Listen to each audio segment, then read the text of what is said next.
Did you know that a single offhanded comment could echo into eternity? In today's video, we'll explore powerful biblical truths about the words we speak and the judgments we pass about others. You'll discover how something as simple as a careless remark can shape your future, and what it really means to replace criticism with prayer and encouragement. By the end of this video, you'll gain fresh insight that's guaranteed to transform your relationships, give you emotional fortitude, and strengthen your spiritual walk. Don't forget to join the lively discussion in the comments section. Let's begin by looking at Matthew 12. I'll start verse 36 through 37, and of course I'm reading through the KJV, King James Version Bible. Matthew 12 says, "But I say unto you, that every idle word that men will speak, they will give an account thereof in the day of judgment. For by thy words thou wilt be justified, and by thy words thou wilt be condemned."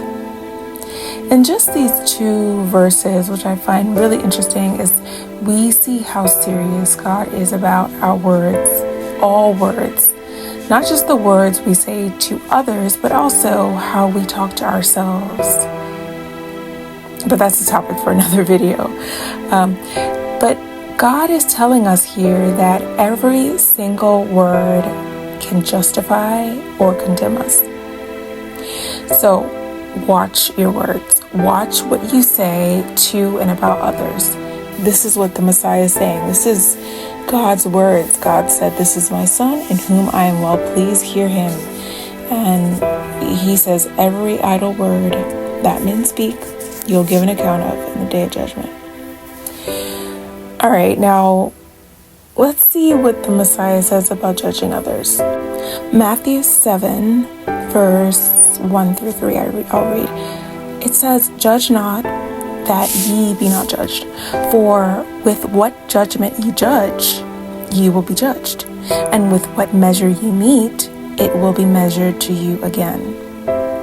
And then check this part out. "And why beholdest thou the mote that is in thy brother's eye, but considerest not the beam that is in your own eye?" So here the Messiah reminds us that the same measure we use to judge others will be applied to us in the day of judgment, right? If we are harsh and critical, then we invite spiritually and really physically the same harsh scrutiny upon ourselves. If we think for a moment back on a time where we were offended or hurt by someone, we think on that person that did us wrong, disrespected us, treated us unfairly. If we think back to what they actually did and humble ourselves and evaluate the situation, we'll begin to see parallels with what they did to us with perhaps what we have done in a similar manner to other people. If we humble ourselves and bring those things to mind, it can help to remind us to not judge.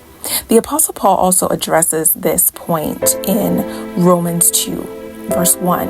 He says, "Therefore thou art inexcusable, O man, whosoever thou art that judgeth, for wherein thou judgest another, thou condemnest thyself. For thou that judgest doest the same things." This is a sobering reminder that when we judge, we often stand very guilty of similar flaws. We'll look at others while ignoring our own shortcomings.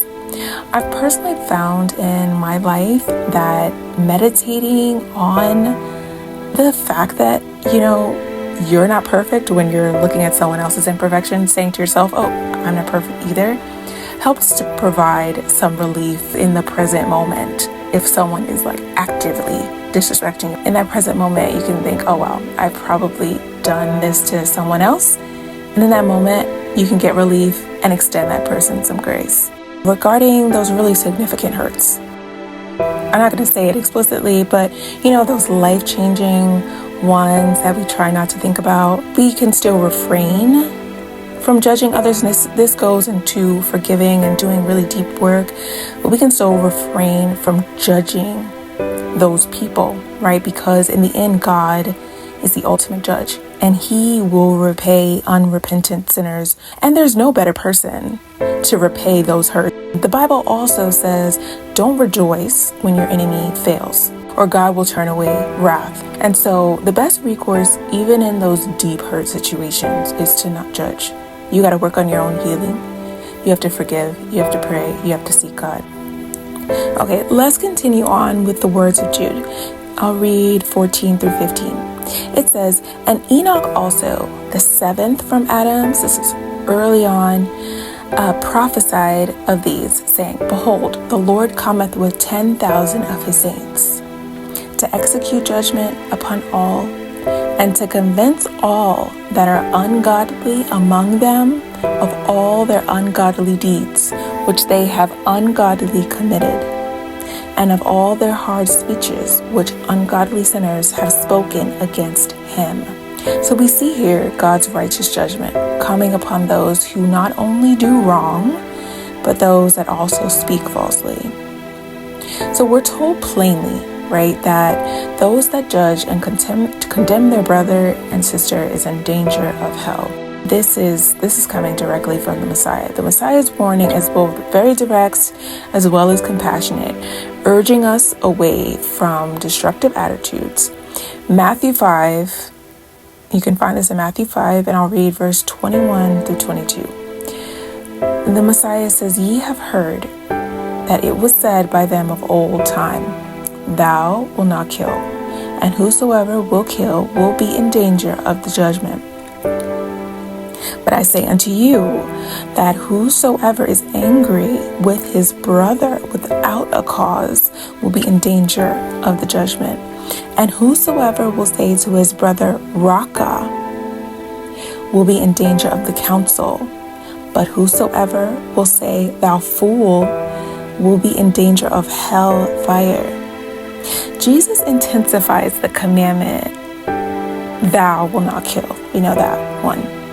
By showing us that anger and hurtful words can be just as deadly, just as spiritually deadly. In fact, the term Rafa is Greek number 4469. It actually means empty, worthless. So it's like calling someone, they're just worthless. And it's rooted in the Hebrew word rake, which is Hebrew Strong's number 7386. It means ethically empty, idle, or wicked. This is like calling your kin morally wicked, lost, worthless, idle, just the worst. And of course, calling someone stupid and a fool actually puts us in danger of hellfire. This right here is major. And I mean, if you can think back, if you humble yourself and think back, right? How many times have you said these words in thought or out loud about someone or to someone? So we should repent from that, because clearly the Messiah says it's wrong and it's akin to killing. So what do we do in this case? If we have an issue with someone, how do we handle it? The King of Israel, our Messiah, our Savior, says in Matthew 5, I'll read verse 23 through 24. It says, "Therefore, if thou bring thy gift to the altar, and there rememberest that thy brother hath aught against thee, leave there thy gift before the altar, and go thy way. First be reconciled to thy brother, then come and offer thy gift." In other words, our modern gifts to God are sacrifices of praise, tithes and offerings, tithes to the poor, service to others, charitable works.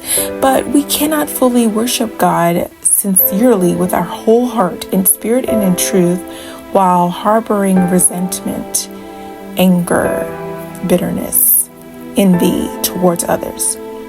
We must seek reconciliation first, and then we can worship God in spirit and in truth. It's a hard fact, but it's true, right? We have the Messiah saying it. This is the time, and these are the moments in the parts of the scriptures where you just have to spiritually mature and seek peace and pursue it wherever possible. The Bible is also clear that all of us will face a final judgment. In Revelation 20, I'll start at verse 11.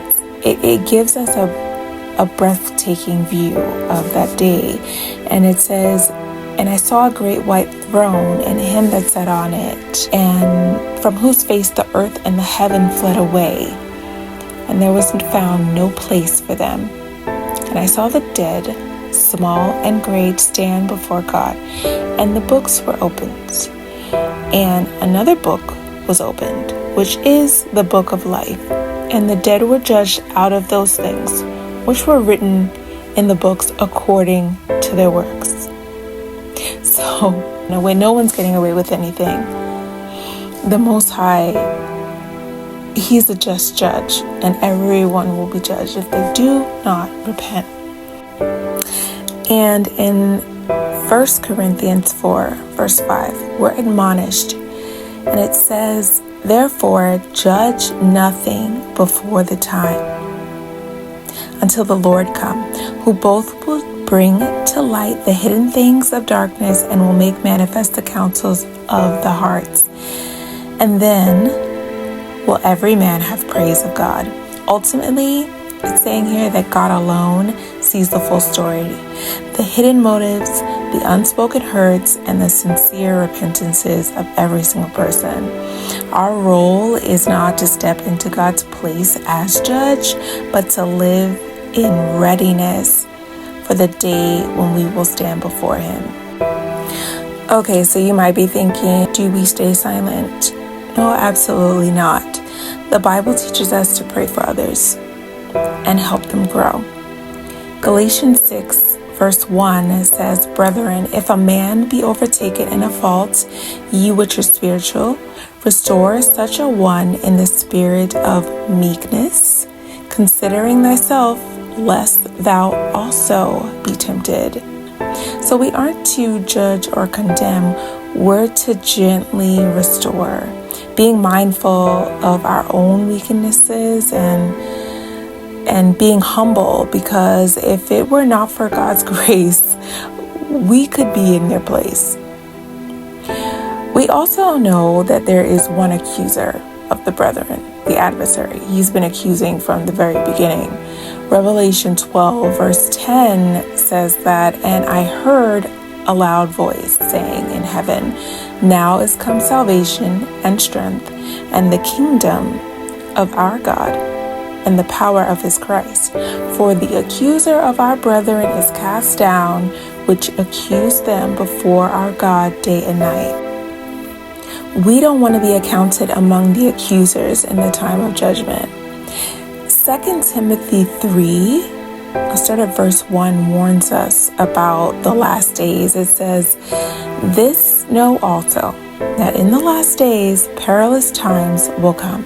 For men will be lovers of their own selves, covetous, boasters, proud, blasphemers, disobedient to parents, unthankful, unholy, without natural affection, truce breakers, false accusers, incontinent, fierce, despisers of those that are good, traitors, heady, high-minded, lovers of pleasures more than lovers of God, having a form of godliness, but denying the power thereof.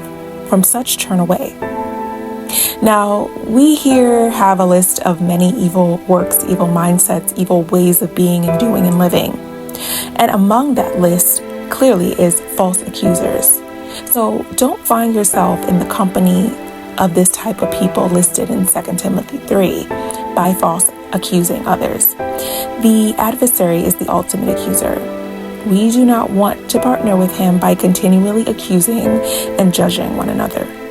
Instead, let's commit ourselves to love, restoration, forgiveness, prayer, just as Christ does for us. So we don't know the full story of someone's life, nor do other people know our full story. Only God knows our past, our present, our future. So we've read that our words can also set us free. It can set us mentally, spiritually, emotionally free. It can also help free our friends and loved ones and our brothers and sisters, restoring them in the spirit of meekness and love. And then on the flip side, it can also condemn us. Our words can.